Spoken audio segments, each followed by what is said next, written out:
Buenas tardes, damos comienzo a la clase en la cual empezaremos desarrollando los llamados mecanismos de excitación del átomo.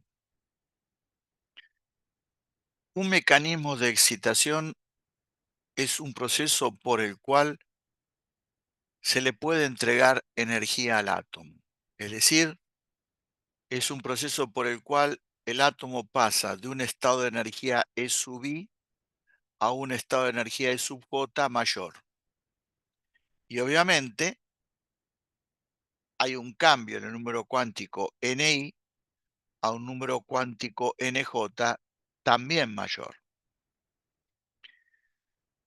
Este mecanismo consiste en básicamente realizar un choque, el cual, como todo choque, se estudia a través de los principios de conservación de la cantidad de movimiento y de la energía E. ¿Quiénes participan en este choque? Algo que se va a conocer como proyectil y que puede ser un fotón, un electrón, una partícula cualquiera o hasta inclusive otro átomo. Si yo tengo átomos que están dentro de un recipiente a la temperatura T y tienen energía cinética, por lo tanto, pueden chocar entre sí y dependiendo de la energía cinética, excitarse, es decir, pasar de un estado de mayor energía a un estado, perdón, de un estado de menor energía a un estado de mayor energía. El otro elemento que participa en este choque es el llamado blanco, que básicamente es el átomo que uno quiere excitar. La situación inicial del átomo es fundamental para poder estudiar el choque y en general, salvo que el problema específicamente me diga lo contrario, inicialmente se va a considerar que el átomo está en reposo. La otra cosa que es necesario tener en cuenta es cuál es la energía del átomo,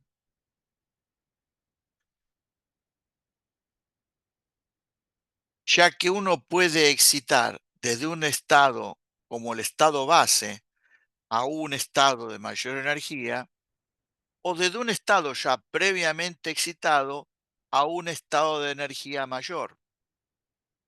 Por eso es necesario conocer inicialmente en qué estado se encuentra el átomo. De vuelta, salvo que me digan lo contrario, inicialmente se lo va a considerar en el estado base, en el estado fundamental. En este tipo de choque, por las energías que están involucradas, no es necesario hacer consideraciones relativistas.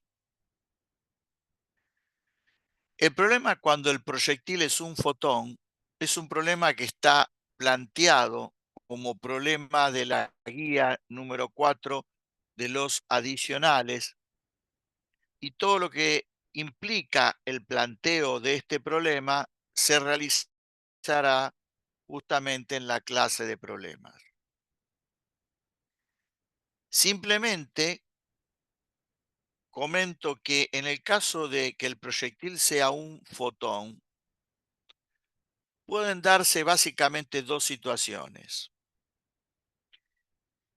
Que el fotón sea absorbido y por ende el átomo se excita, es decir, pasa de un estado de energía menor a uno mayor. La otra situación es que el fotón no sea absorbido y por ende el átomo no se excita. Si la energía que trae el fotón no es igual a la diferencia de energía entre dos niveles, no importa que sean consecutivos, pueden ser consecutivos o no, como la energía del nivel del cual sale y la energía del nivel al cual tiene que llegar tiene valores bien determinados, La energía del fotón también tiene que estar bien determinada. Si la energía del fotón no corresponde a estas energías bien determinadas, el fotón no va a ser absorbido y el átomo no se excita. Cuando el proyectil es el electrón, lo que puede entregar en un choque el electrón es su energía cinética. Y a diferencia de lo que es el proceso de excitación vía fotón, puede ser que el electrón no excite y por lo tanto no entregue nada de su energía cinética al átomo. Sí, como cuando el fotón no es absorbido. Puede ser que al chocar entregue toda su energía cinética, también equivalente a cuando el fotón es absorbido. Pero la diferencia está que el electrón puede entregar una parte de su energía cinética. No hay absorción parcial de un fotón. O es absorbido porque el átomo puede cambiar de energía o no es absorbido, pero no existe absorción parcial.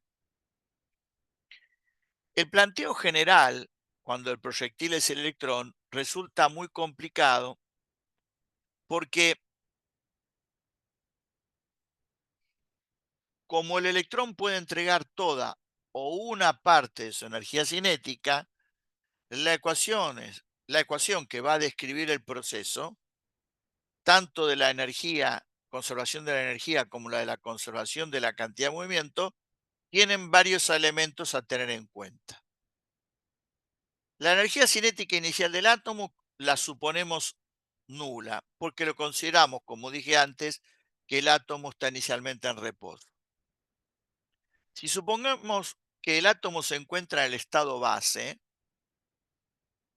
la energía inicial es la que le provee el electrón proyectil más la del átomo en el estado en el cual se encuentra.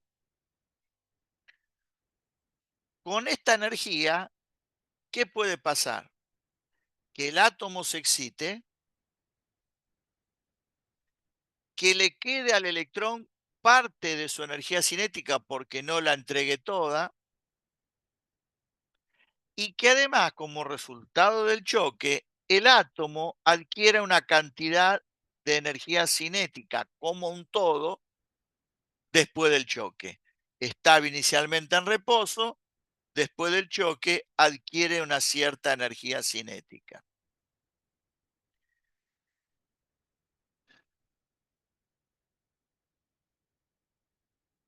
¿Cómo sería la conservación de la cantidad de movimiento?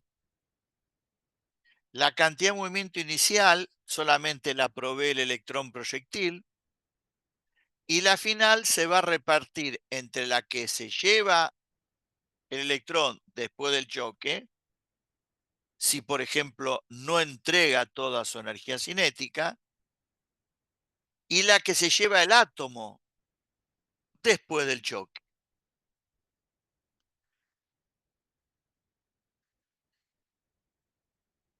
Una manera muy sencilla de hacer este mismo análisis y que implica una simplificación en el análisis general anterior es considerar que el átomo, por tener tanta masa comparada con la masa del proyectil,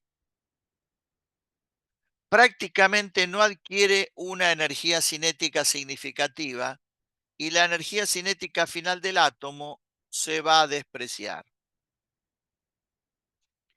No así la cantidad de movimiento. Es situación parecida a los análisis que hicimos la clase pasada, donde podíamos despreciar la energía cinética, pero no así la cantidad de movimiento que adquiría el átomo en un proceso de conservación de la cantidad de movimiento y la energía.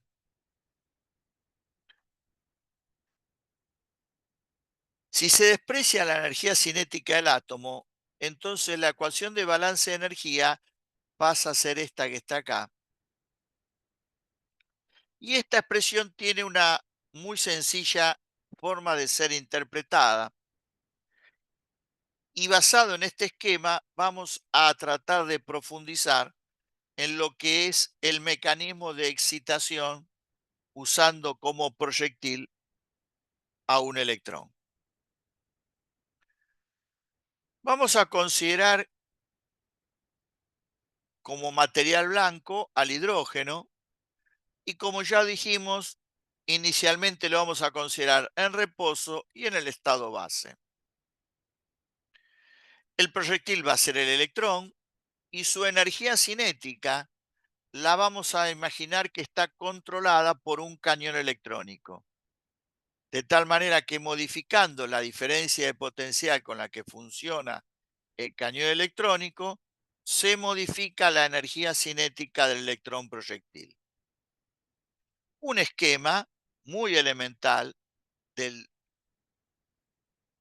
experimento que estoy planteando, ese que se está observando.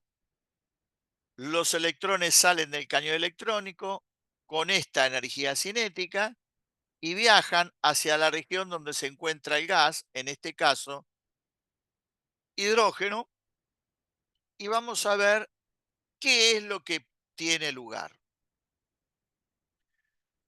No vamos a tener en cuenta ninguna de las dos correcciones que estuvimos discutiendo la clase pasada, ni la corrección por energía cinética de retroceso del átomo al momento de desexcitarse. Si es que uno quiere hacer el análisis completo, tendría que tener la posibilidad de considerar o no esta situación. Y tampoco vamos a tener en cuenta la corrección por masa nuclear finita para determinar los niveles de energía en el átomo de hidrógeno. Vamos a considerar que inicialmente el electrón tiene una energía cinética dentro de este intervalo, en donde E2 menos E1 es la energía que uno le tiene que entregar al átomo en estado base para pasar al átomo al primer estado excitado. Con 10,2 electronvolt consigo excitar al átomo. Pero resulta que estoy proponiendo que el electrón tenga una energía cinética menor a E2 menos E1. Por lo tanto, con cualquier energía cinética dentro de este intervalo, el electrón, aún imaginando que como proyectil puede entregar toda su energía cinética, no conseguirá excitar al átomo, porque para que el átomo se excite, tiene que pasar del estado base al primer estado excitado como mínimo. Y el primer estado excitado requiere de que al átomo se le entreguen 10,2 electronvolt, cosa que el electrón no está en condiciones de realizar si tiene una energía cinética en este intervalo. Por lo tanto, el átomo no se va a excitar. ¿Y qué es lo que ocurre? Y algo parecido a lo que ocurre cuando chocan un cuerpo de masa muy pequeña contra un cuerpo de masa muy, pero muy, muy, muy grande. Básicamente, la energía cinética de la partícula de masa más pequeña no se ve significativamente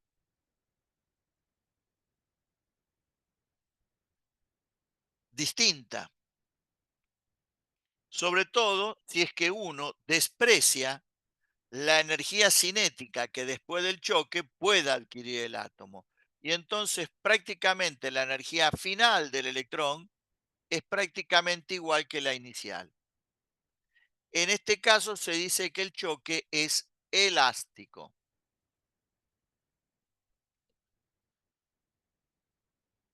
¿Qué pasa si uno consigue que el electrón tenga un valor de energía cinética igual a E2 menos E1? Si uno imagina que el electrón choca contra el átomo y le entrega toda su energía cinética, el átomo puede, con esa energía, pasar del estado base al estado excitado E2 y por lo tanto se puede excitar. En este caso, el electrón, después del choque, queda con una energía cinética prácticamente cero, ya que toda la energía cinética inicial que tiene el electrón se usa para que el átomo pase del estado base al estado E2, cosa que es fácilmente entendible en esta expresión de donde ahora este término es nulo.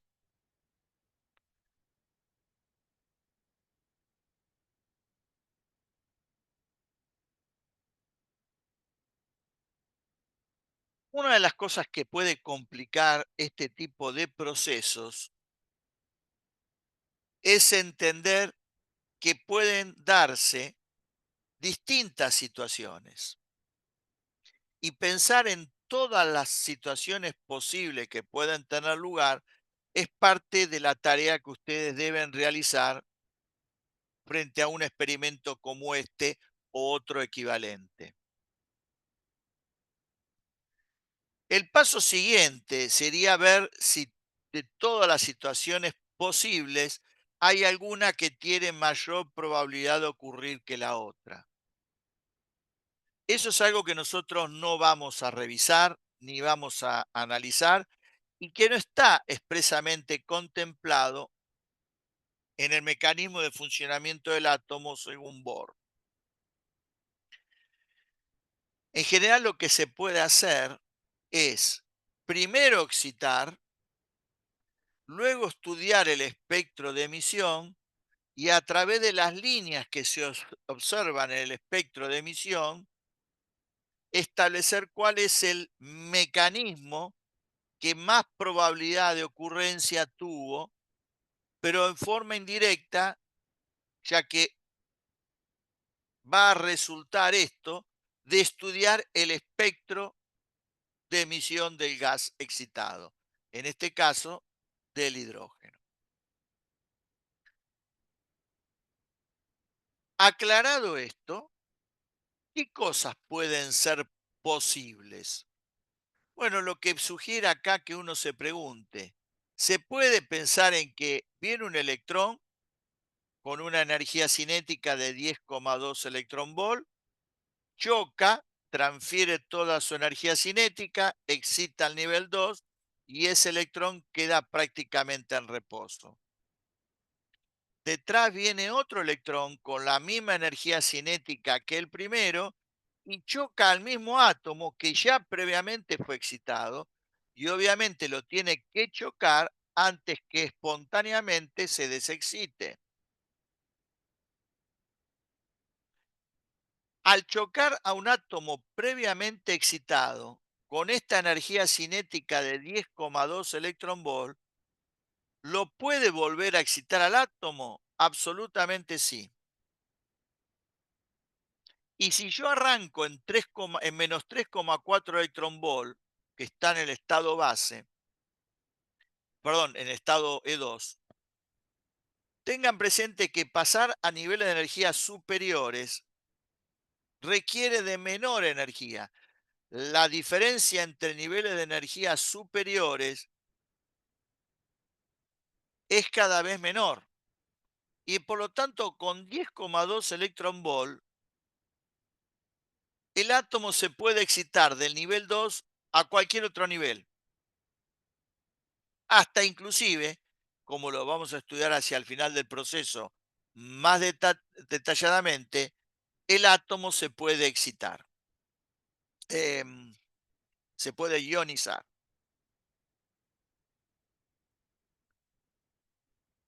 Por lo tanto, la respuesta a la pregunta es que sí es posible y se pueden pensar en una multiplicidad de procesos a partir de que el átomo ya está previamente excitado al nivel 2 y es chocado por un electrón con energía cinética de 10,2 electronvolt.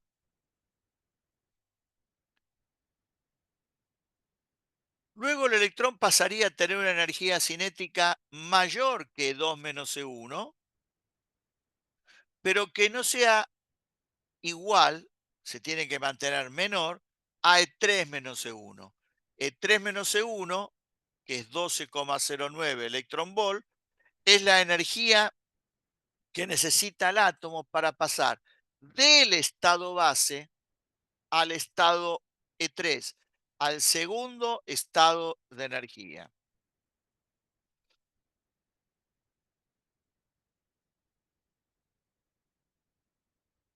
¿Puede excitarse acá el átomo? Sí, porque el electrón, a diferencia del fotón, puede entregar una parte de su energía.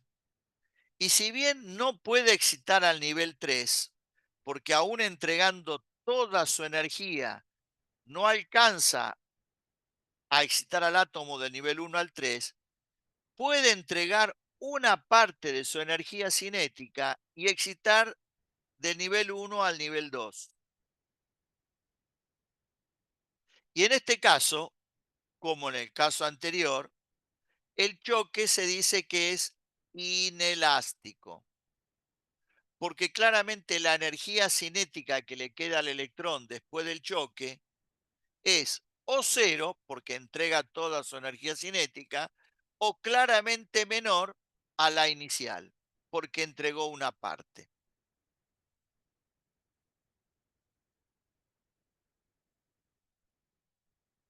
¿Cuál sería esa energía cinética que le queda al electrón después del choque? Y viendo la expresión que ya presenté antes, sería el resultado de hacer esta cuenta.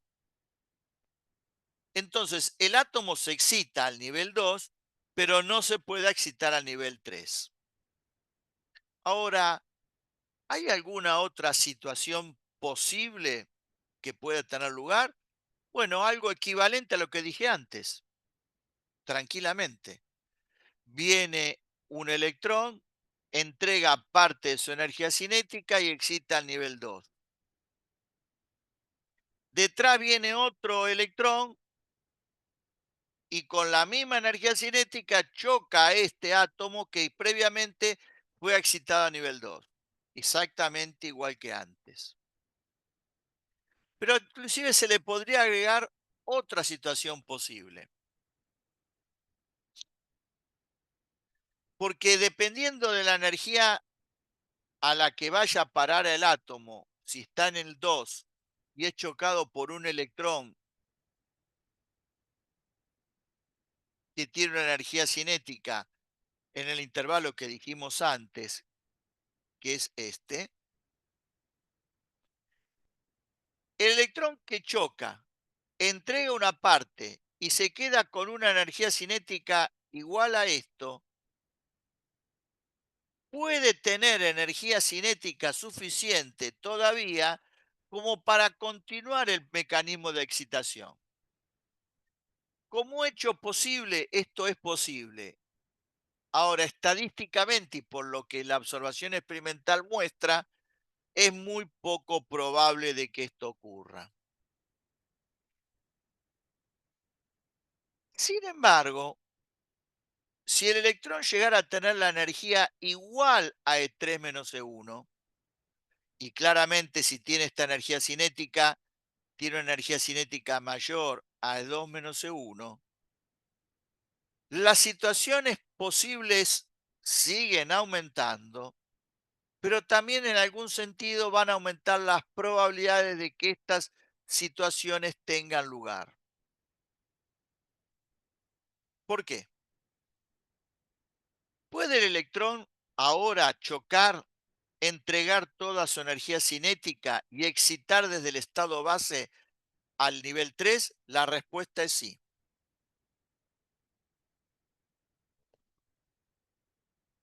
Pero puede chocar, excitar al nivel 2, entregando una parte de su energía cinética, quedándole una energía cinética igual a esto. La respuesta es que también sí puede. ¿Qué pasaría en el caso de que el electrón, que inicialmente tiene esta energía cinética, no excita al nivel 3 porque no entrega toda su energía cinética, sino excita al nivel 2?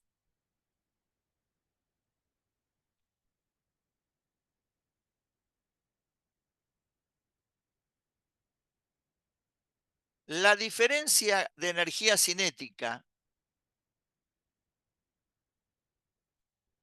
que resulta en la energía final del electrón después del choque se obtiene a partir de esta cuenta. Traía una energía cinética de 12,09, entrega solamente 10,2, que es lo que se necesita el átomo para pasar del nivel 1 al 2, y al electrón después del choque le queda esta energía cinética. Si el electrón entregara esta energía cinética a un átomo que está en el nivel 2, lo puede excitar al nivel 3, porque esta es la energía de nivel 3, y a esta energía llego pensando que el átomo se encuentra en el nivel de energía E2 y le sumo esta energía cinética. Por lo tanto, ¿qué situaciones pueden tener lugar? El electrón viene, choca, entrega toda su energía cinética y excita a nivel 3. Perfecto. Situación 2. El electrón viene, choca y entrega solamente una parte de su energía cinética. El átomo se excita al nivel 2. Pero resulta que el electrón que queda después del choque queda con una energía cinética tal que si choca a otro átomo, no al mismo, porque no lo podría chocar al mismo que ya excitó al nivel 2, choca a otro átomo que también fue excitado al nivel 2, le entrega toda su energía cinética y lo excita al nivel 3. Es decir, que el electrón proyectil puede excitar a más de un átomo. Por supuesto que también sigue siendo posible que viene un electrón, excita, ya sea al nivel 2 o al nivel 3, y detrás viene otro electrón y choca a estos átomos previamente excitados, igual como ya comentamos, puede enviar al átomo a cualquier nivel de energía, hasta inclusive ionizar el átomo.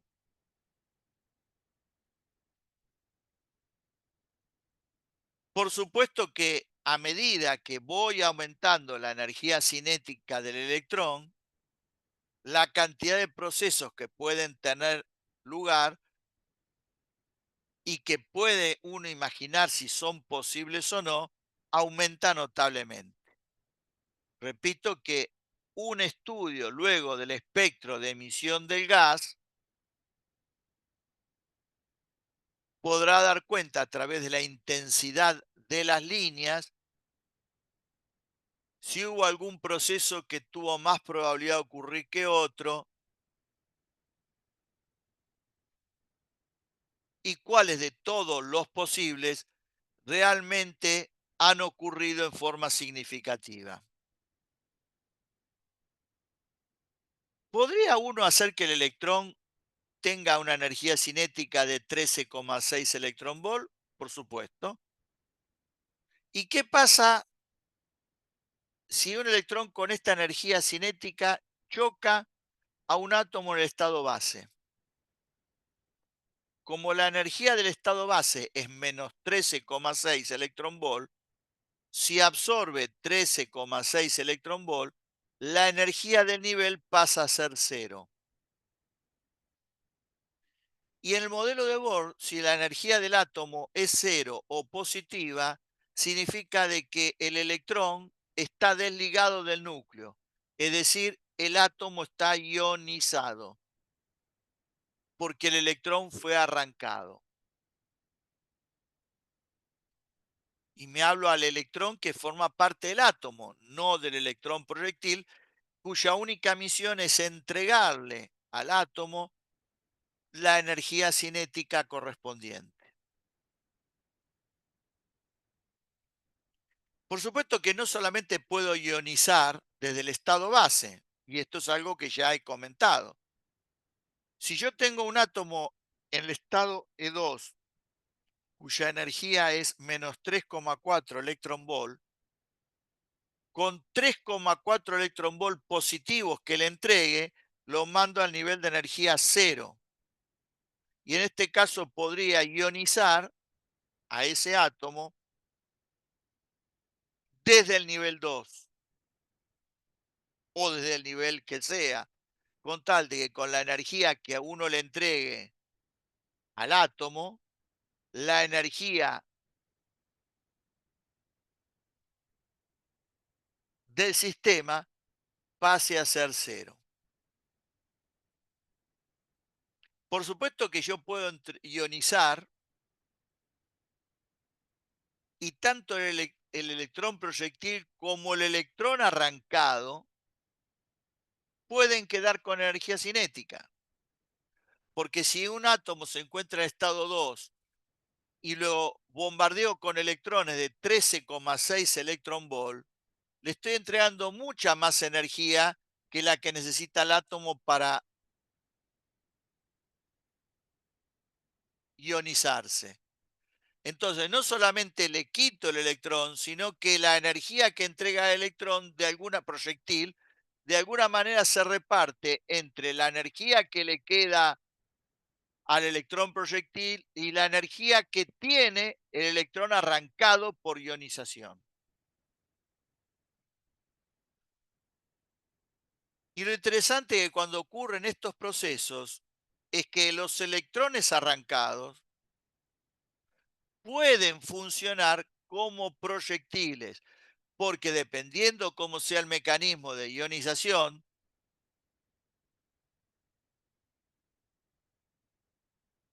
el electrón arrancado queda con energía cinética suficiente para también funcionar como proyectil.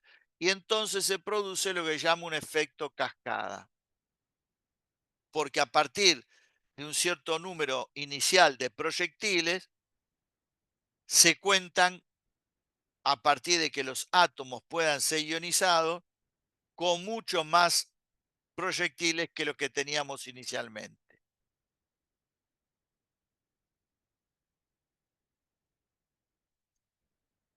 El mecanismo anterior sirvió para entender cómo es el proceso de excitación. Sin embargo, el más utilizado para excitar un gas es el proceso en el cual el gas que se va a excitar está entre el cañón electrónico y lo que sería un ánodo acelerador.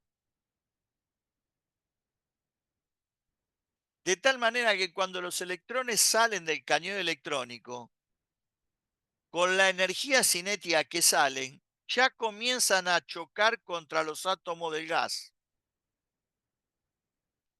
Mientras el electrón va chocando, su energía cinética va aumentando debido a la diferencia de potencial que hay entre el ánodo acelerador y el cañón electrónico, digamos de manera sencilla.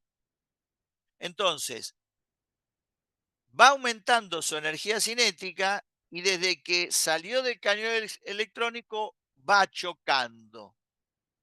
Esto es diferente al proceso que describimos antes, en donde el electrón que sale del cañón electrónico recién va a chocar contra los átomos del gas cuando llega a esta región. En todo este proceso, el electrón no realiza choques porque supone que se mueve en el vacío. Y entonces solamente choca contra los átomos del gas con la energía cinética que le provee el cañón electrónico. Acá, a medida que va aumentando la energía cinética, va chocando en todo este recorrido.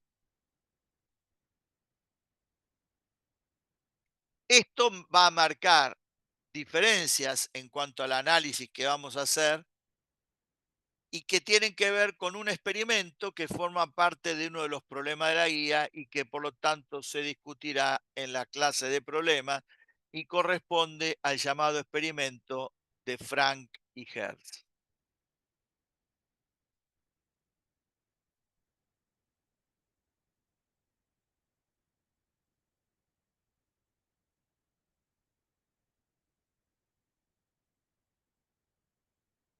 Como último ejemplo para discutir sobre cómo funciona el modelo de Bohr, utilizando el modelo de Bohr vamos a tratar de explicar el llamado espectro característico de RX. Cuando hablamos de el origen de los rayos X,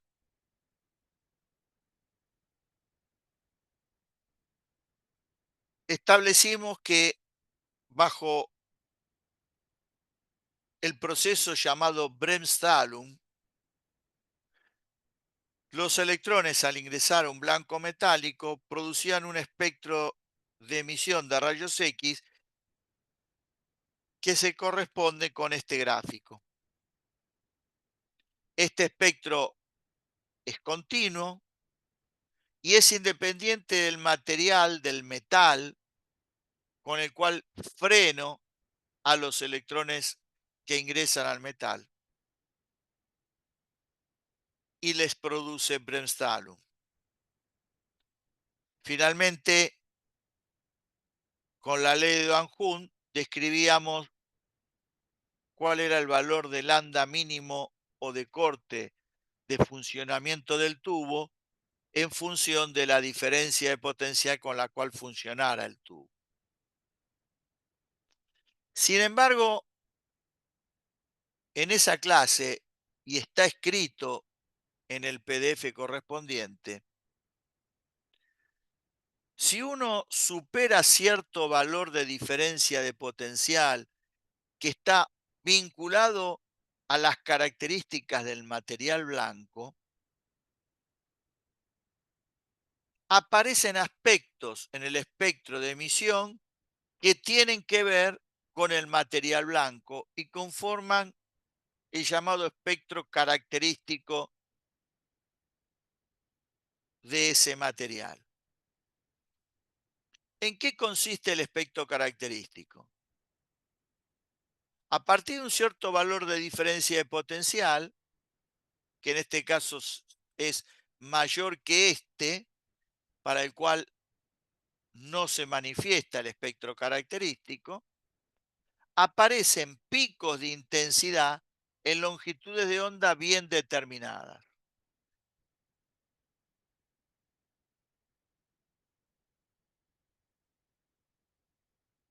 Estos picos de intensidad, si yo utilizo el blanco A, aparecen para un valor determinado de diferencia de potencial de funcionamiento del tubo. Pero en otro blanco metálico B, aparecen a otro valor de diferencia de potencial. O sea, cada blanco tiene una diferencia de potencial a partir de la cual empiezan a aparecer picos de intensidad en longitudes de onda bien determinadas y características de cada material blanco. A partir de que empiezan a aparecer los primeros picos, si uno sigue aumentando la diferencia de potencial con la que funciona el tubo, va a seguir observando en el mismo valor de longitud de onda los picos que ya se venían registrando, y a esto se le podrán agregar picos de intensidad nuevos en otros valores de longitud de onda diferentes. Por supuesto que el lambda mínimo de corte seguirá existiendo y seguirá satisfaciendo la ley de Van Hoon, y lo que la evidencia experimental muestra es que el espectro característico de rayos X va a quedar montado, superpuesto sobre el espectro continuo. ¿Qué es lo que determina? El espectro continuo es algo que ya estudiamos. Lo que deberíamos poder hacer ahora es estudiar por qué aparecen estos picos de intensidad en longitudes de onda bien determinados. Todo lo que tiene que ver con esa explicación está basada en el trabajo que con posterioridad al modelo de Bohr desarrolló Henry Moseley, quien estudió el espectro característico de prácticamente todos los metales conocidos para esa época y que ya estaban organizados en la tabla periódica según el número atómico, es decir, según el número de protones que tuviera cada elemento en el núcleo.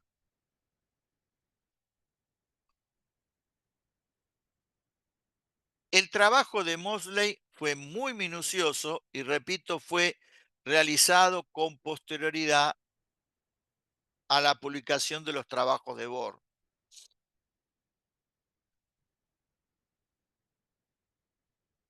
Este es un gráfico obtenido realmente por Moseley, en donde en lo que sería el eje Y se grafica el número atómico y en donde lo que sería el eje X,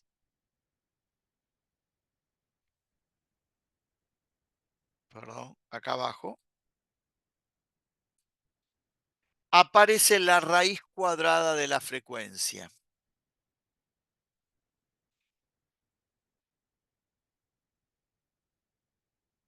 La cantidad de datos que obtuvo Moseley fue tan grande que permitió observar que si se graficaba el número atómico versus la raíz cuadrada de la frecuencia, los datos se organizaban en rectas de diferente pendiente y diferente ordenada al origen, que a su vez se podían agrupar en series. Y entonces agrupaba las rectas en la llamada serie K, serie L, serie M, serie N.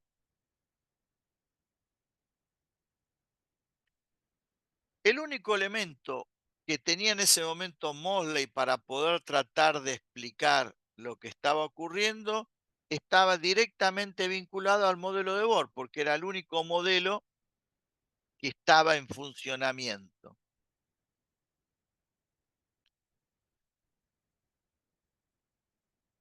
Antes de entrar a ver cómo explicar esto con el modelo de Bohr, podemos contar que el trabajo de Moseley fue lo suficientemente sofisticado para mostrar que había que cambiar algún número atómico de algún elemento y hasta estableció de que entre dos elementos tenía que haber otro en el medio, como por ejemplo acá, o como por ejemplo acá. Elementos que luego fueron descubiertos y se confirmó que tenían que tener el número atómico que Moseley había sugerido.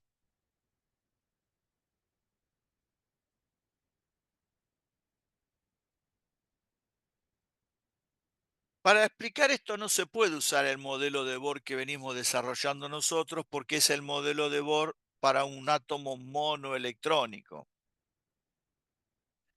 Acá tendríamos que revisar el modelo de Bohr para átomos multielectrónicos.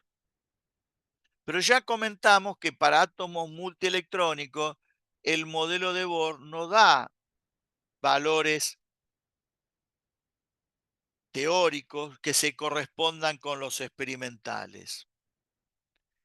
Y entonces lo que hay que hacer para que el ajuste sea mejor, aunque nunca logra alcanzar a ser completamente bueno, es hacer modificaciones, suposiciones, que solamente tienen como objetivo tratar de ver cómo se puede salvar los análisis que hizo Bohr para explicar un átomo monoelectrónico y poder trasladarlos para explicar el comportamiento de un átomo multielectrónico. Lo que sí quedaba claramente marcado en el modelo de Bohr, bien claramente marcado para átomos monoelectrónicos, y no tan claramente para átomos multielectrónicos, que la expresión que pudiera dar los niveles de energía sería proporcional a z cuadrado.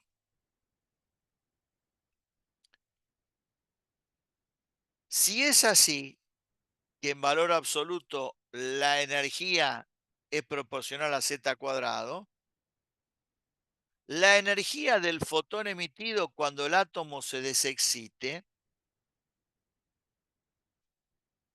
porque si se va a emitir rayos X con valor de longitud de onda bien determinado, es porque está presente todo el mecanismo que vimos la clase pasada y el que vimos recién. El átomo se va a excitar y luego espontáneamente se va a desexcitar emitiendo un fotón. Esta sería la energía del fotón, la cual me mostraría que la frecuencia es proporcional a z cuadrado y la raíz cuadrada de la frecuencia proporcional a z, que justificaría muy elementalmente por qué todos los datos experimentales obtenidos por Mosley quedaban agrupados en rectas de diferente pendiente y diferente ordenada al origen.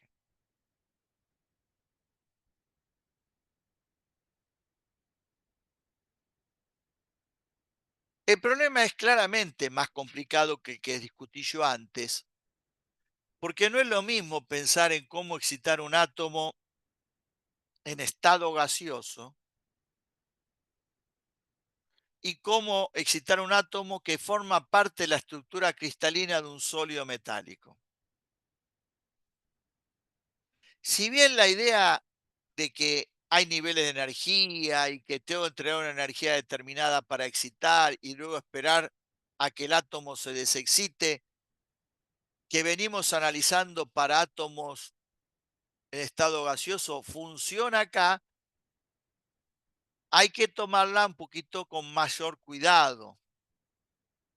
Y esto, en este momento de la materia, está totalmente fuera del alcance de lo que podemos hacer.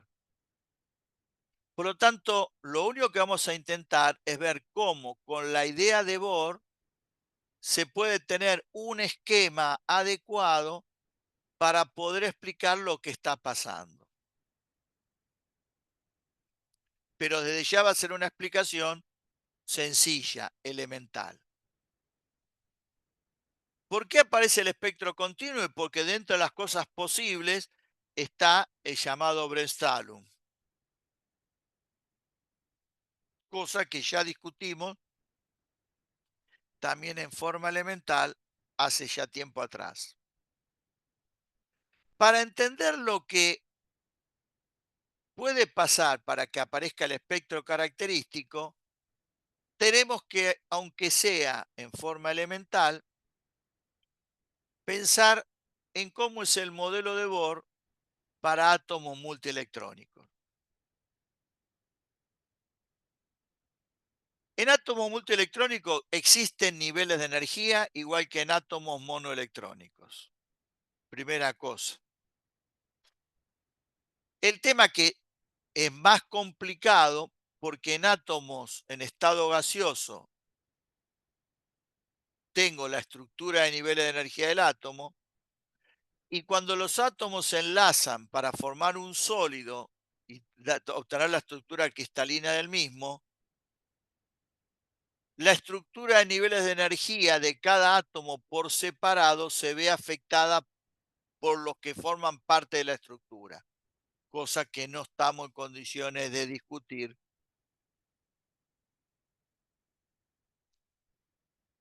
en este momento. Por todo esto es que simplemente vamos a hacer un análisis elemental. En ese análisis elemental, más que ver las expresiones que surgen del modelo de Bohr y que para átomos multielectrónicos no son adecuadas, lo que sí vamos a pensar cómo funcionaba el modelo, más que en las expresiones que lo caracterizan.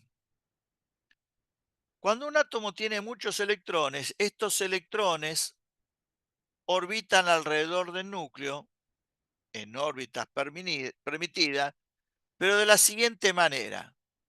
Hay un número máximo de electrones que orbitan a igual distancia respecto del núcleo en órbitas circulares diferentes y concéntricas. El modelo de Bohr encuentra que lo más cercano al núcleo, como máximo, puedo tener 2 electrones. Estos electrones, orbitando en órbitas circulares diferentes y concéntricas, forman la llamada capa K. Un tercer electrón ya va a orbitar alrededor del núcleo en una órbita circular de radio diferente. Y en esa órbita circular nueva va a haber otro número máximo de electrones que van a orbitar y que terminan siendo 8. Y que van a definir otra capa que es la capa L. El undécimo electrón no puede estar en la capa K, no puede estar en la capa L porque ya están la cantidad de electrones máximos que cada capa tiene, está orbitando a otra distancia y forma parte ese electrón y todos los que pueden orbitar a igual distancia que él, la capa M, después la capa N, después la capa O. Y así se sigue con el alfabeto.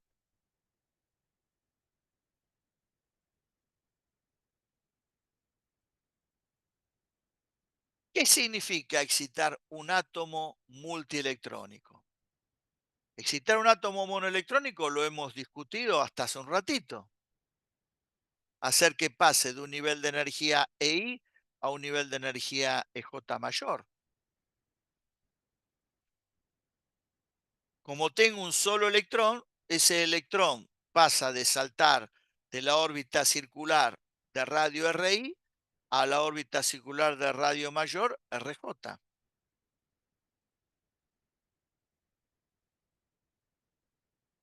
¿Qué significa, repito, entonces excitar un átomo multielectrónico? Conseguir con la energía que uno le entrega al átomo, algún electrón de alguna capa donde se encuentre pase a una capa superior completamente vacía o parcialmente llena.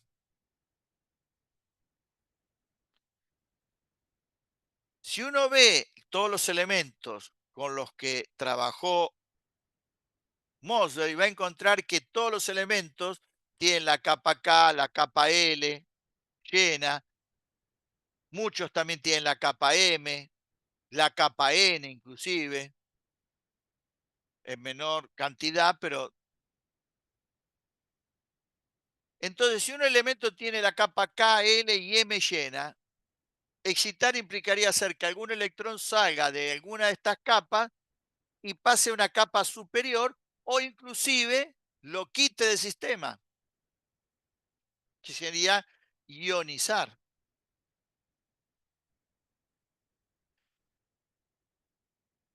Pero tranquilamente un elemento podía tener la capa K, L, M llena y la N parcialmente llena. Y entonces podía sacar algún electrón de las capas inferiores y mandarlo a la N que no está completamente llena o una superior. Eso implicaría excitar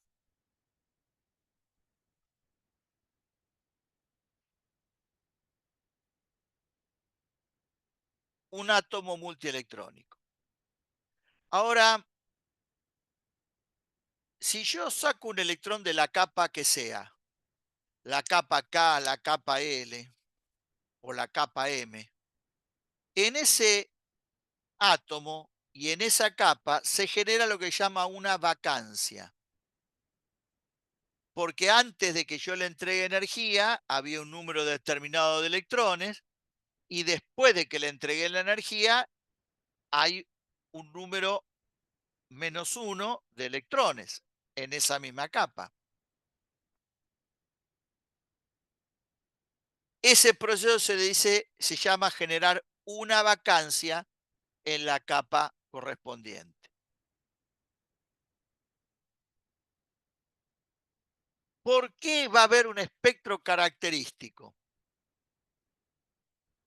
Bueno, cada átomo tiene una estructura de niveles de energía que lo distingue. Aunque dos elementos metálicos tengan la misma, la capa K, L y M completa, como tienen diferente número atómico, la estructura de niveles de la capa K en un elemento es diferente al otro. Por lo tanto, la estructura de niveles de energía del elemento A y del elemento B es diferente. Y la energía que yo le tengo que entregar al átomo para excitarlo también va a ser diferente, igual que con átomos monoelectrónicos.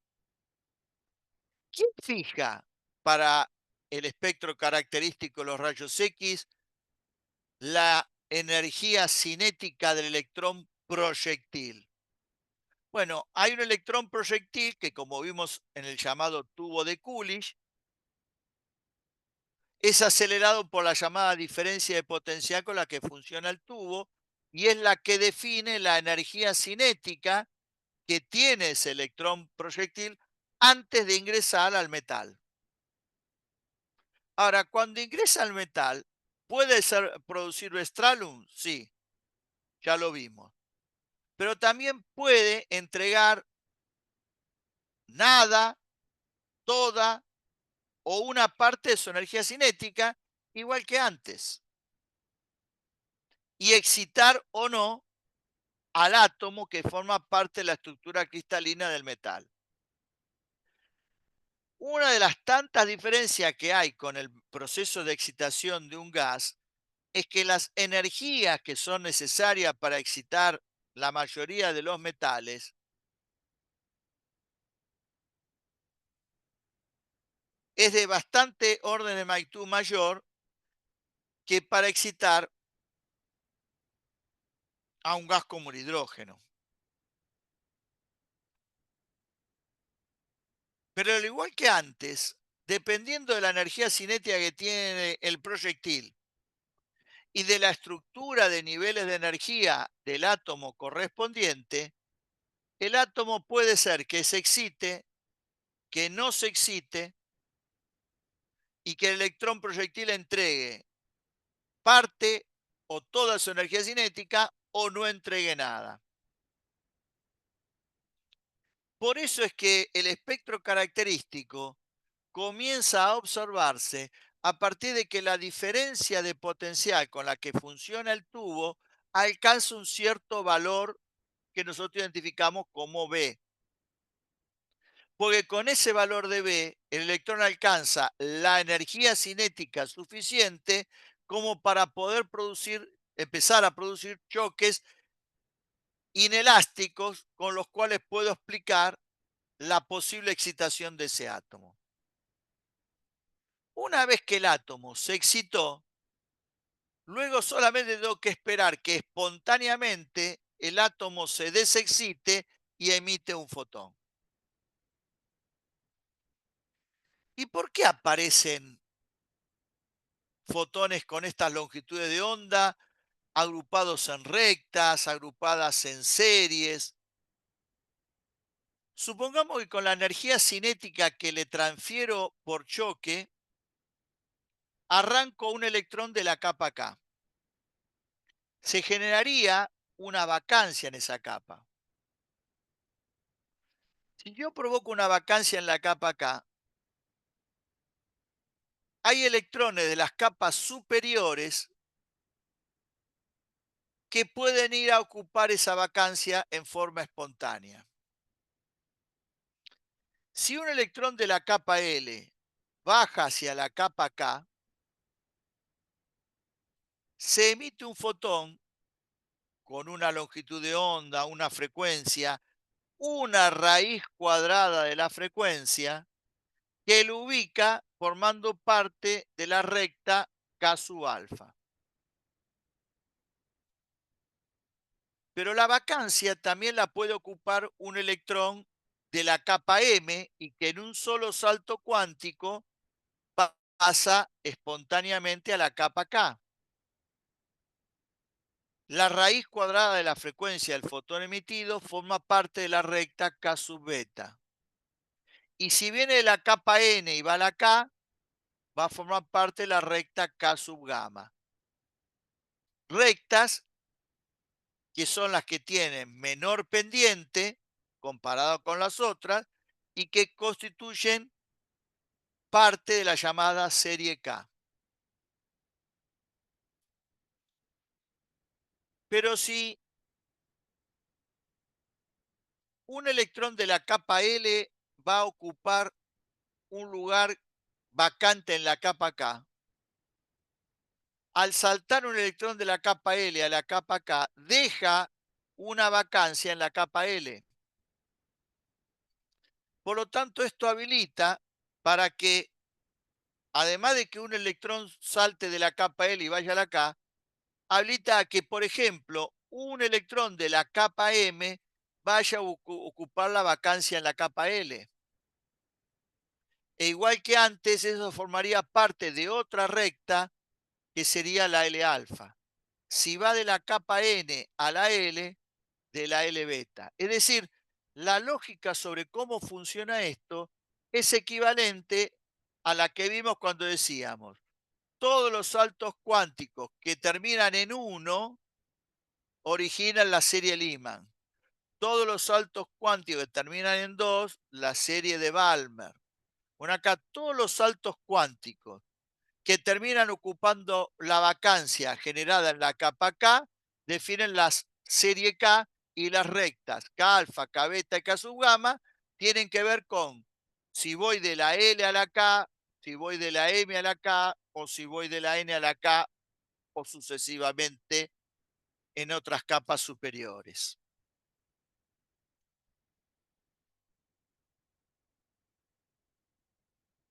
En este diagrama de nivel de energía se puede ver lo que acabamos de ver, de decir, si voy de la L a la K, voy a tener que ver con la serie K alfa, si voy de la M a la K, K sub beta, si no K sub gamma, K sub delta, K sub epsilon.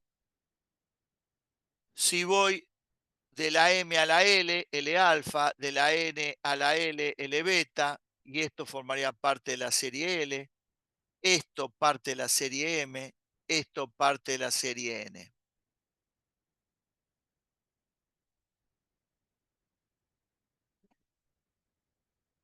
El modelo de Bohr alcanza para poder entender físicamente lo que está ocurriendo.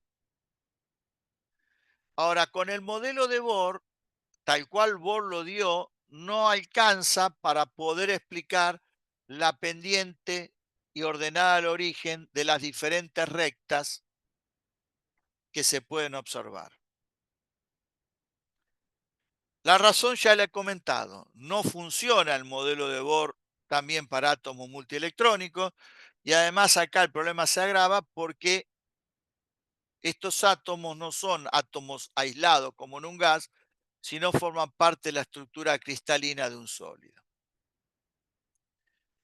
A su vez, le podemos agregar el siguiente comentario. En el libro intentan dar una explicación sobre cómo usar las fórmulas de Bohr para átomos monoelectrónicos para calcular los niveles de energía en átomos multielectrónicos. Pero esa fórmula no es adecuada, no da buenos resultados y hemos decidido, ya hace un par de cuatrimestres, ignorarla. De alguna manera, para que entiendan esto y entiendan mejor cómo sería una explicación formal con el modelo de Bohr, además de lo que voy a comentar ahora, en la carpeta Complementos de Teoría hay un documento donde se da cuenta de todo esto con más detalle.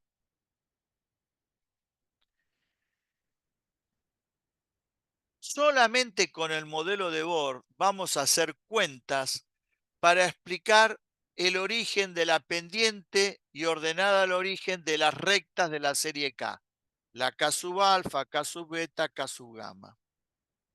En ese documento que he citado, también tendrán analizado cómo se puede hacer para obtener la pendiente y ordenada al origen de las rectas de la serie L. Para obtener la pendiente y ordenar el origen de la recta de la serie K, tenemos que tener en cuenta lo siguiente. Como tiene que ver con las transiciones desde cualquier capa a la capa K en un solo salto cuántico, esto tiene el olor de las transiciones que en átomos monoelectrónicos desde cualquier nivel terminan en 1. Y eso tendría que ver con la llamada serie de Lyman generalizada. La palabra generalizada es porque la estamos extendiendo a átomos hidrogenoides, por eso Z cuadrado. Si uno aplica esta fórmula, reemplaza lambda por C sobre F, saca la raíz cuadrada y pasando al otro lado como raíz cuadrada de F, se va a obtener una recta, pero la pendiente ordenada al origen de esa recta no se corresponde con la experimental. Sin embargo, si en vez de acá poner el número atómico del elemento en cuestión, se pone Z-1, que obviamente va a quedar al cuadrado, y luego se procede algebraicamente, raíz cuadrada de F queda igual a esto, se ve claramente por qué Z versus la raíz cuadrada de la frecuencia es una recta, y la pendiente ordenada al origen de esta recta se corresponde muy bien con las que experimentalmente determinó Mosley.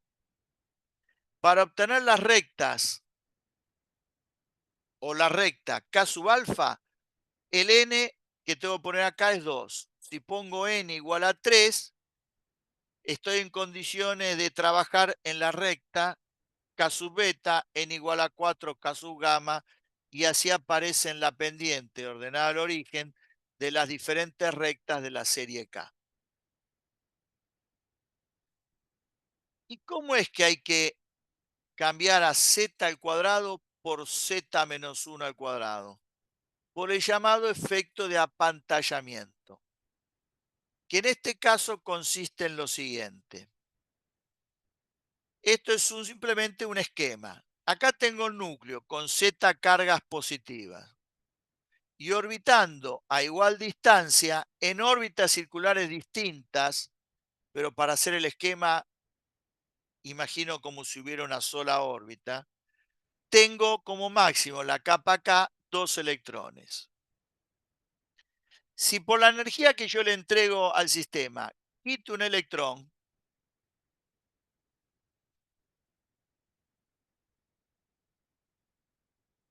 ahí se produce una vacancia. Esta vacancia, ¿quién la cubre? Y por ejemplo, acá está la órbita que corresponde a la serie L, un electrón de la serie L salta y va a ocupar esta vacancia. Ahora, este electrón se ve favorecida su llegada por Z cargas positivas del núcleo, pero se ve no bien recibido ese electrón por este electrón que todavía quedó en la capa K. Por lo tanto, es como si el efecto que genera esta parte sobre el electrón que viaja de la capa L a la capa K es como el efecto de Z menos 1, que sería como pensar en la ley de Gauss, en donde la carga neta encerrada define los efectos del campo eléctrico que se producen en el espacio circundante para una distribución de carga determinada. Lo que ocurre que acá funciona bien el hecho de que la carga neta encerrada en esta región es ZE menos E, Z menos 1. Pero lo que no empieza a ser tan cierto es que el campo eléctrico se pueda obtener mediante la ley de Gauss porque no están dadas las condiciones de simetría adecuadas como para poder continuar con la aplicación de la ley de Gauss y seguir haciendo cuentas. Solamente esto garantiza de que en el efecto de pantallamiento lo que importa es la carga neta encerrada en la región a donde tiene que ir a parar el electrón de una capa superior. Justamente lo que hace el libro es querer generalizar la ley de Gauss, ampliando la carga neta encerrada por diferentes capas y ya los resultados que se obtendrían con hacer ese mecanismo comienzan a discrepar bastante de los resultados experimentales. Pero para explicar la pendiente ordenada de origen de la serie K, alcanza y sobra. Y esto, más lo que en la nota figura sobre cómo adaptar Bohr para aplicar para la pendiente ordenada de origen de la serie L, es lo que a nivel de cuenta vamos a explicar con el modelo de Bohr. Lo otro que ya expliqué tiene que ver con el entendimiento físico del proceso para el cual el modelo de Bohr primariamente funciona muy bien.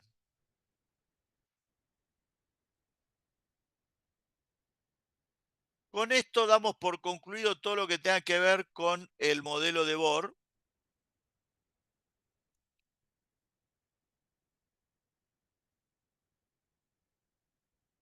Catalina, no sé si estás en línea todavía.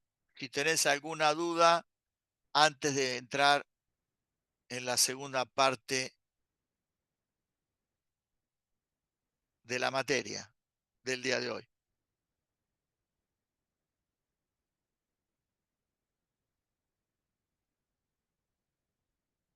Catalina, bueno, no hay respuesta. Vamos entonces a seguir.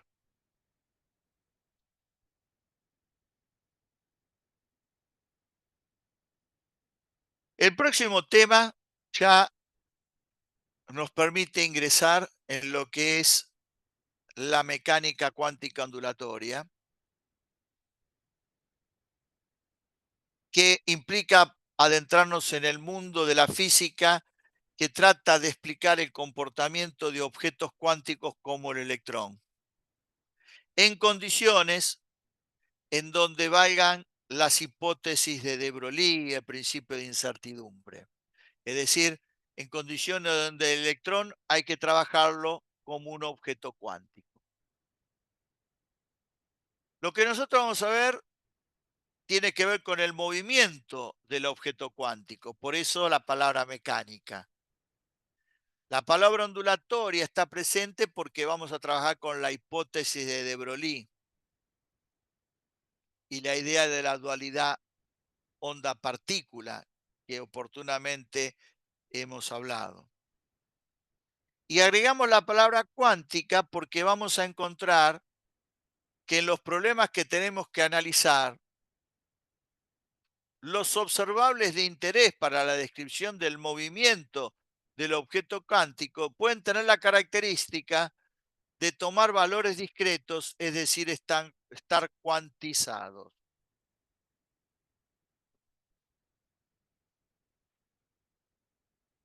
Esta descripción de la física tiene como principal responsable a Erwin Schrödinger y en función de lo que nosotros vamos a describir, resulta importante lo aportado por Max Born y Niels Bohr, siempre vinculado con este desarrollo que se llama mecánica cuántica ondulatoria.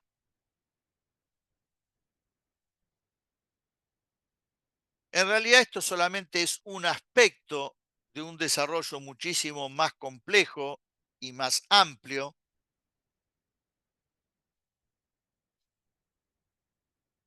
que tiene que ver con la siguiente situación. Entre 1925 y 1930 aproximadamente, en el Instituto de Física Teórica de Bohr en la ciudad de Copenhague, se desarrollaron tres teorías cuánticas,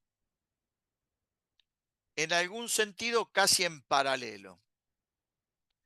De los tres desarrollos, nosotros solamente vamos a ver el que tiene que ver con la figura de Schrödinger y es la llamada física cuántica ondulatoria.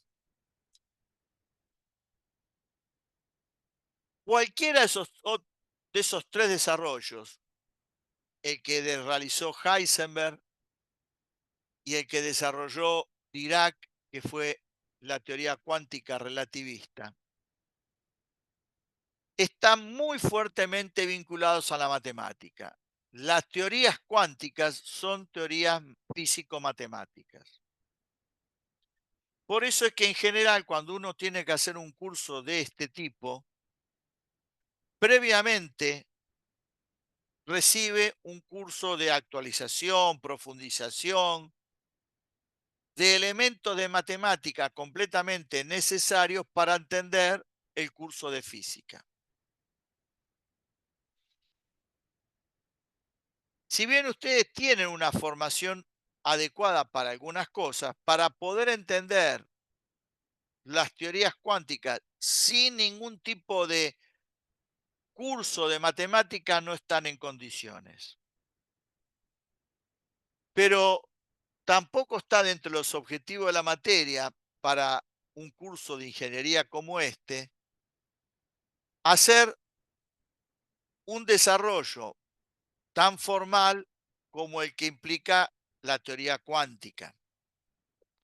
Menos aún no estamos en condiciones de invertir lo que sería del orden de 2 meses de desarrollo de actividades de matemática para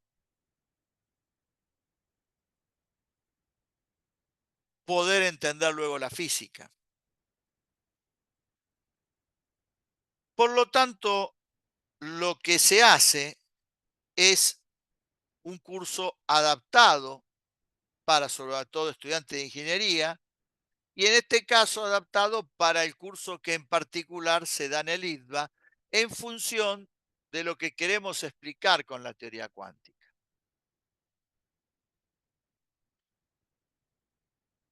En una primera etapa no vamos a adentrarnos en ningún aspecto formal matemático y así igual van a ver la presencia de la matemática,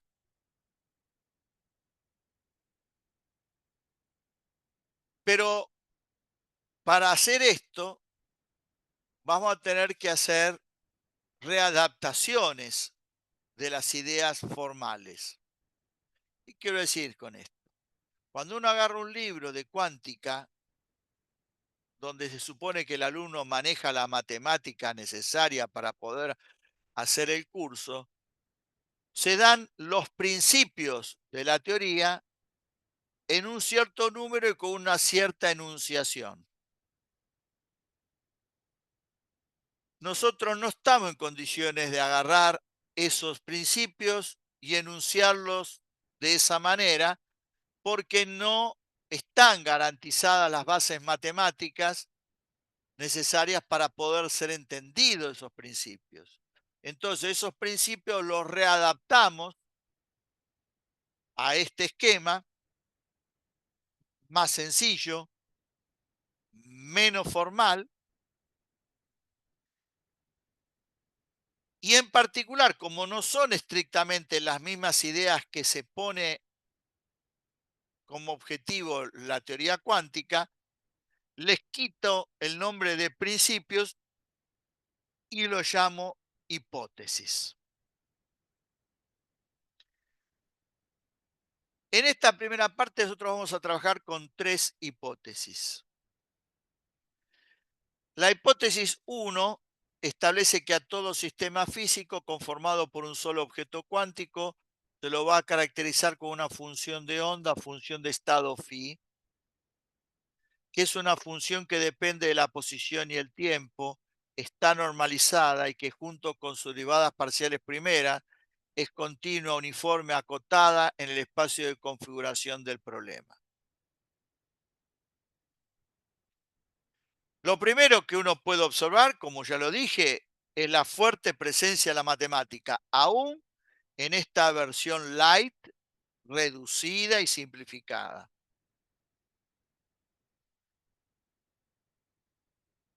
La cuántica solamente trata el problema de un solo objeto cuántico en movimiento, de ninguna manera. Es el problema que vamos a analizar nosotros.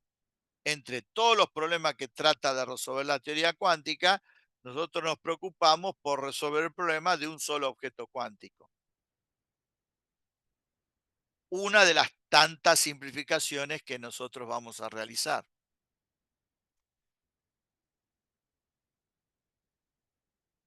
Segundo, ¿por qué este objeto llamado función de onda tiene que tener todas estas propiedades matemáticas, que inclusive se extienden hasta las derivadas parciales primeras? Bueno, justamente como no vimos ni vamos a ver un curso previo de matemática formal, es que algunas de las cosas las tenemos que imponer para poder avanzar.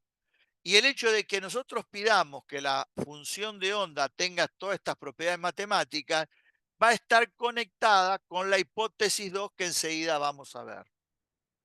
Pero esto es producto del tipo de curso que nosotros vamos a hacer. Finalmente, si ustedes van a un texto formal de cuántica, no van a encontrar a esta hipótesis presente en esa formulación.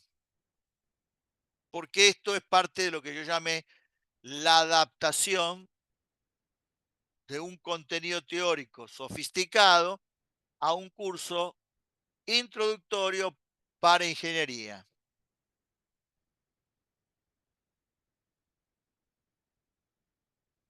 Hablar del espacio de configuración para un solo objeto cuántico significa hablar del espacio ordinario, que en el 3D y en coordenadas cartesianas significa hablar de x, de y, de z. Y en el caso de 1D, en coordenadas cartesianas significará hablar de dx.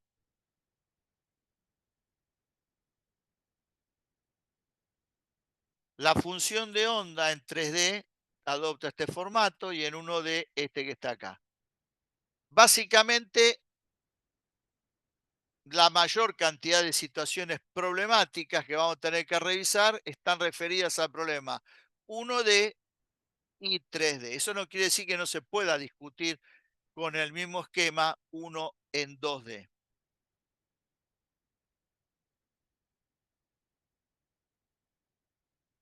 La hipótesis 2 es la llamada interpretación probabilística de la función de onda o interpretación de Copenhague. Esto es producto de que justamente, como yo recién comenté, los principales desarrollos tuvieron lugar entre 1925 y 1930 en el Instituto de Física Teórica de Bohr en la ciudad de Copenhague. Y uno de los principales responsables de la llamada interpretación probabilística de la función de onda es Max Born. Justamente a partir de el contacto epistolar que tenían Max Born y Einstein, surgió esa famosa frase que Einstein escribe en una carta dirigida a Born, en la cual le comenta que él tenía dudas sobre esta teoría debido a que pensaba que Dios no jugaba los dados con la naturaleza, que era una manera de mostrarle las dudas que tenía una teoría en donde jugaba un papel muy importante la noción de probabilidad. ¿Cuál es la razón por la cual se incorpora la noción de probabilidad en el desarrollo de esta teoría. Y porque, como recordarán ustedes, una posible explicación del experimento de Davison y Germer de la difracción de electrones llevaba a que si no todos los electrones con la misma energía cinética salían formando el mismo ángulo, podría uno definir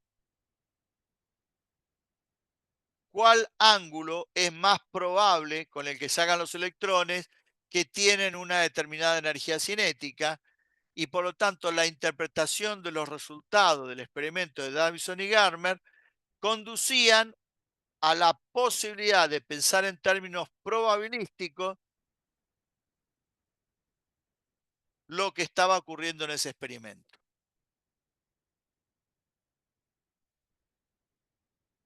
La cantidad phi asterisco por phi diferencial omega representa la probabilidad de localizar un objeto cuántico en el tiempo t dentro del elemento de volumen diferencial omega que está centrado en el punto R.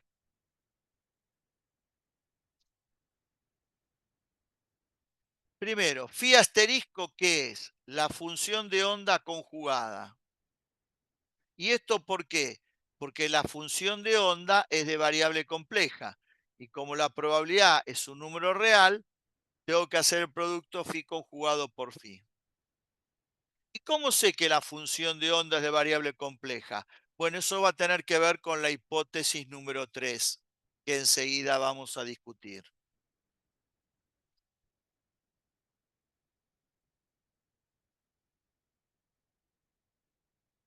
En un instante t, si yo conozco la función de onda, esta cuenta me da la probabilidad de localizar el objeto cuántico dentro de este elemento de volumen centrado en el punto R. Pero si en el mismo instante de tiempo t quiero calcular la probabilidad de encontrar al objeto cuántico, por ejemplo el electrón, dentro de este elemento de volumen centrado en el punto R1, la cuenta que tengo que hacer es esta y esta para hacer lo mismo en el punto R2. Por lo tanto, si esto lo hago para los infinitos puntos del espacio en donde puedo localizar al objeto cuántico, con esta cuenta le estoy asignando cuál es la probabilidad de localizar al objeto cuántico en el entorno de ese punto. Es decir, estoy haciendo un estudio de la distribución de probabilidad de localización, que es como decir con este título que están presentes los dos modelos. Cuando los efectos eran distribuidos, el modelo que usaba para describir lo que pasaba era el de onda. Cuando los efectos eran localizados, el modelo que usaba para describir lo que ocurría era el de partícula. Es una manera de establecer que con este título está metida la idea de la dualidad, como dije en el comienzo. Esto se va a escribir así y va a tener que ver con una densidad de probabilidad, una probabilidad por unidad de volumen. Como esto lo hago para los infinitos puntos del espacio, si el integrando es una probabilidad, esta integral me tiene que dar 1.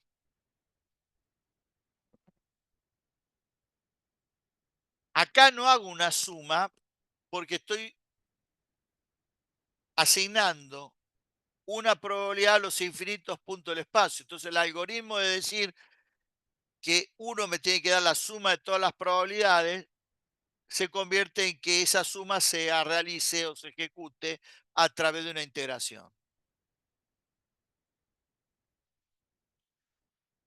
Si hubiéramos seguido el camino de hacer un curso previo de matemática,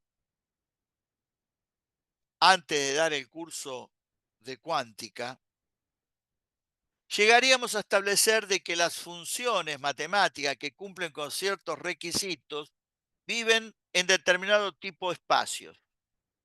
Uno de los espacios funcionales es, por ejemplo, un espacio del cual más adelante daremos alguna propiedad adicional, que es el llamado espacio de Hilbert, que es donde viven las funciones matemáticas que van a poder servir como funciones de onda. El requerimiento matemático de las funciones que viven en el espacio de Hilbert es que por ser continuas, uniformes o monovaluadas y finitas, las funciones sean de cuadrado integrable. ¿Qué significa eso? Que la integral esta converja a un valor, no necesariamente a uno, sino que converja. Y entonces sería de cuadrado integrable.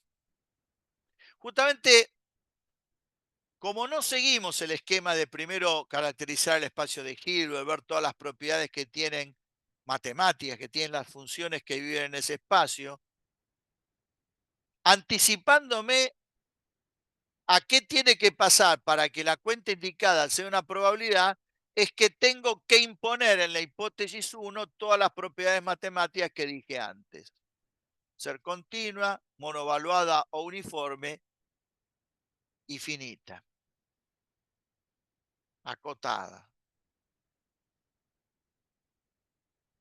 Ahora, si algo converge, si esto converge, por ejemplo, converge a un valor A, dividiendo todo por A, lo puedo hacer converger a 1. Bueno, cuando uno hace que esta función de cuadrado integrable, en vez de converger al valor A, converja a 1, el proceso matemático que logra esto es el de normalización. Normalizar la función de onda es hacer de que sea de cuadrado integrable y que converja a 1. Todo esto es lo que se pide justamente en la hipótesis 1, que esté normalizada. Ahora uno puede entenderlo por qué. Para entender por qué también tiene que cumplir con estas propiedades matemáticas las derivadas parciales primeras, es algo que no queda explicado con esta primera parte, y con cosas que vamos a hacer más adelante va a quedar explicado por qué nos anticipamos y pedimos que también las derivadas parciales primeras sean continua, uniforme y acotada.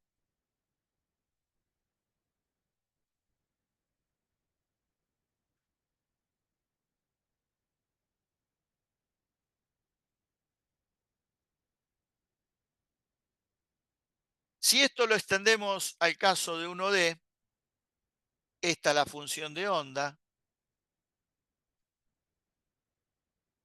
esta es una densidad de probabilidad, pero ahora es una probabilidad por unidad de longitud.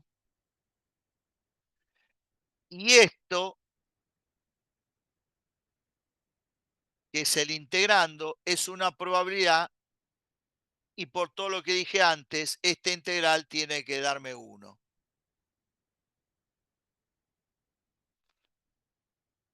Y phi de x de t cuadrado diferencial x define la probabilidad de en el instante t localizar al objeto cuántico en diferencial de x centrado en el punto x. Igual que hacíamos antes para 3D. Siguiendo con 1D, está claro la diferencia que hay entre la física clásica y esta nueva física. En física clásica, ya sea en 1D, en 2D o en 3D, en un instante t determinado yo establezco en qué coordenada x, y, z se puede encontrar un objeto como un electrón. Y determino los valores de x, y, z.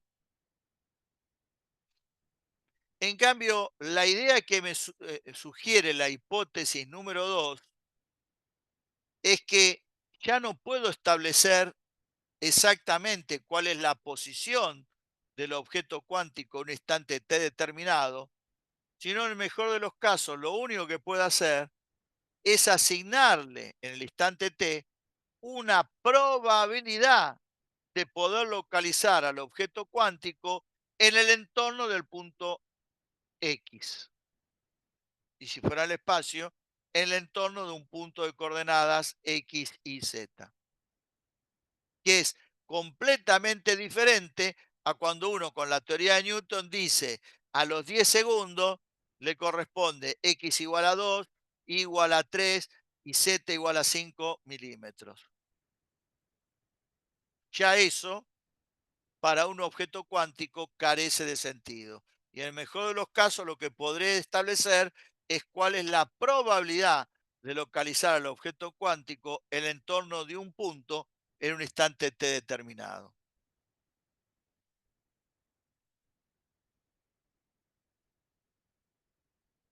La hipótesis 1 da cuenta de que hay algo que es la función de onda, con las propiedades matemáticas que necesita tener. La hipótesis 2 me dice qué hacer con la función de onda para llegar a determinar la probabilidad de localizar el objeto cuántico en un instante t determinado. Y la hipótesis 3 me va a decir de dónde sacar la forma de la función de onda.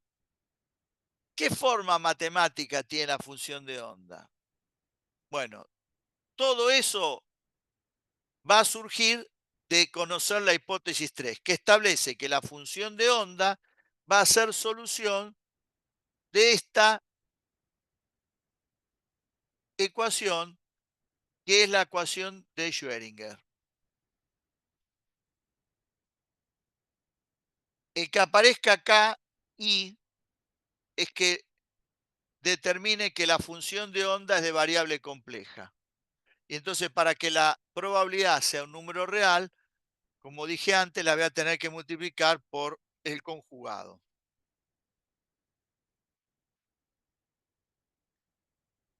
Cuando uno ve por primera vez la ecuación de Schrödinger, no puede dejar de pensar en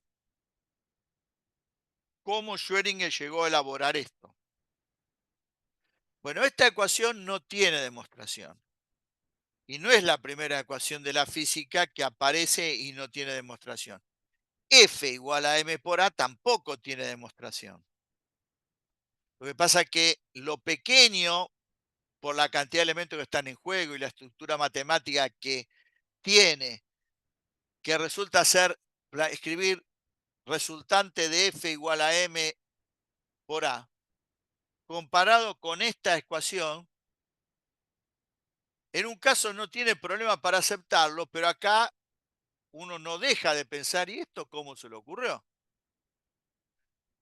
Ahora, el hecho de que no tenga demostración no significa que un día salió Schrödinger al jardín de su casa y mientras tomaba mate, se le ocurrió, menos h barra cuadrado, nabla cuadrado, esta es la ecuación que hay que resolver para encontrar la forma de la función de onda.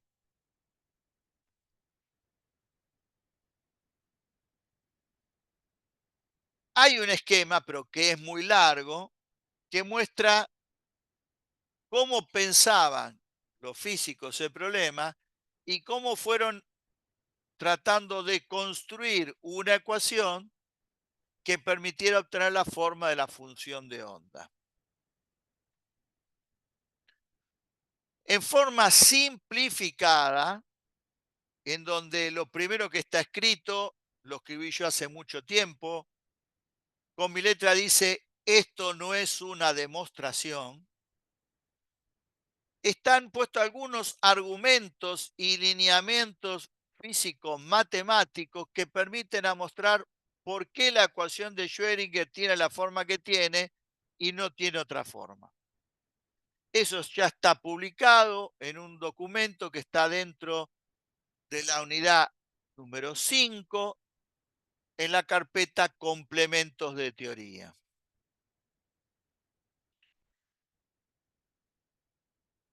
Lo que es el concepto de fuerza a la teoría de Newton es el concepto de energía potencial en la teoría de Schrödinger.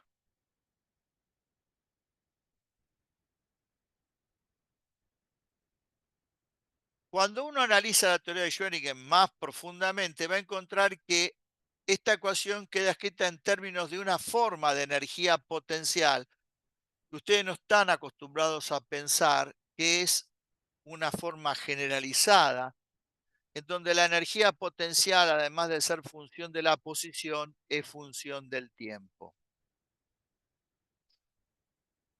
Ese tipo de problemas nosotros no los vamos a analizar, ni comentar, ni discutir. Por lo tanto, para nosotros todos los problemas son aquellos donde la energía potencial es independiente del tiempo. Y ese tipo de problemas son problemas de tipo conservativo, porque problemas donde para caracterizarlo puedo encontrar la función de energía potencial que solamente depende de la posición, está vinculada a problemas de tipo conservativo.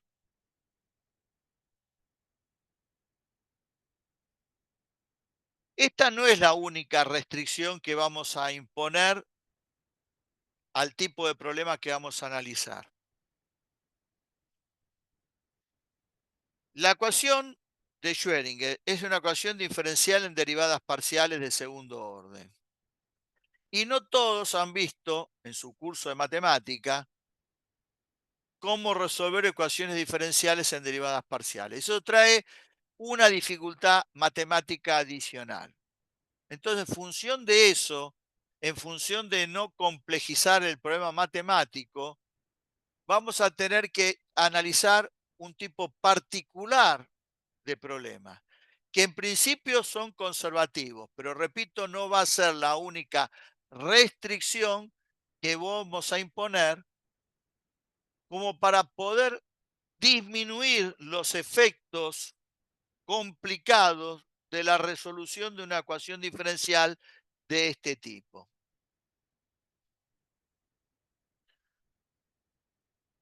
Y además de ser entonces problemas conservativos, vamos a ver que vamos a imponerle algún tipo de condicionamiento adicional, pero eso recién lo veremos la semana que viene. Lo único que podemos anticipar que los primeros problemas que vamos a resolver son tales que vamos a tratar de ver cuál es la llamada solución de estado estacionario.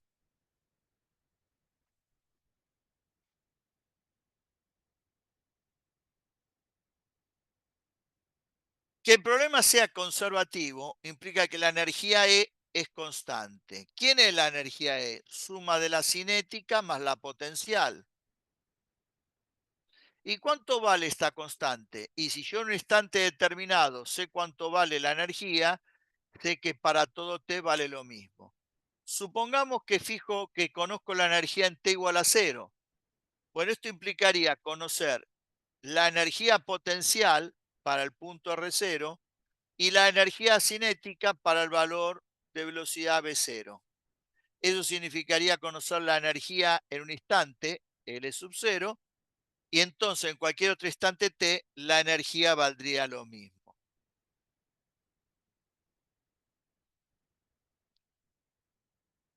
La expresión que estoy usando para calcular la energía cinética es clásica, correcto. No vamos a hacer problemas donde la velocidad del objeto cuántico me obligue a hacer uso de consideraciones relativistas. Eso no lo puedo analizar con la teoría de Schrödinger. Y necesito la teoría de Dirac, que es cuántica relativista, de la cual bastante más adelante solamente vamos a usar las ideas vinculadas con la noción de spin de esta teoría. Nada más que eso. O sea, no vamos a hacer problemas relativistas en términos de la física cuántica, que es finalmente otra restricción, pero que ya queda incluida al solamente estudiar de las tres formulaciones que dije que había de la física cuántica, la teoría cuántica desarrollada por Schrödinger, que es la teoría cuántica ondulatoria, y en particular la mecánica cuántica ondulatoria. De alguna manera, al decir eso, ya estábamos dejando sentado que solamente vamos a tratar problemas donde las velocidades no nos van a obligar a hacer uso de razonamientos relativistas.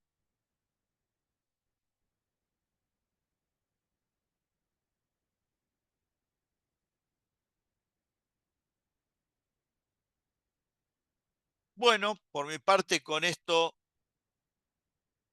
terminé la clase del día de hoy. No sé si Catalina, me estás escuchando, estás presente, querés hacer alguna pregunta. Horacio, ¿ahí me escuchás? Ahora te escucho perfectamente. Ah, genial, porque la otra vez no sé si te acuerdas que no se escuchaba. Sí, sí, no, no, pero clarísimo, te escucho sin ningún tipo de problema. Bueno, antes te Ah, pregunté si para la parte de Bohr tenías alguna duda. Bueno, ahora te dejo las dos cosas. Si tenés alguna pregunta vinculada con todo lo que vimos de Bohr, que completaría el modelo atómico de Bohr, o si te quedó alguna duda o tenés alguna pregunta vinculada con esta nueva parte que empezamos hoy y que va a ser el comienzo de lo que es ya algo más formal dentro de la teoría cuántica, que es tratar de estudiar el comportamiento de un objeto con masa como un electrón. no, para la primera Bueno, no parte sé. no tengo ninguna pregunta. Eso te había Sí. puesto en el chat. Pasa que creo que no lo Ah, no llegaste a lo leer. vi. No, no, no lo vi el chat. No, no importa. Sí, sí, perfecto. Y con Y respecto a después de esta esta parte, parte, hola, hola, se cortó o, o ay, perdón, apagaste ahí el. se me apagó sin querer. Listo. Eh, Solamente si este último tema ya es de la guía 5. Esto es de la guía 5, sí.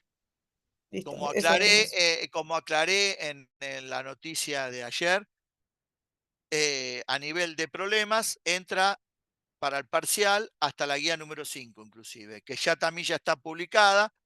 En el cronograma estamos funcionando todo según lo pautado.